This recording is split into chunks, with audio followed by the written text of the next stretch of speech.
એક જણો ઘર સંસારથી થાકી અને એક બાપુ પાસે ગયો.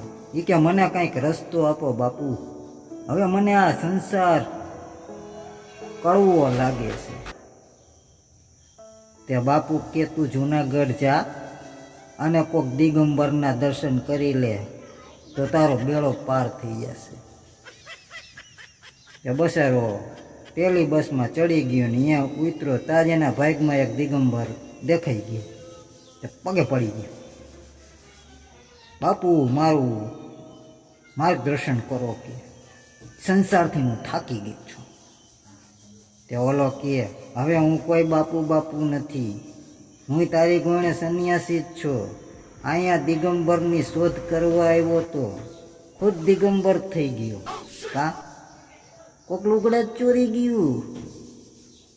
હાલ હાલ ગાંડા, અહીંયા રહીશું ને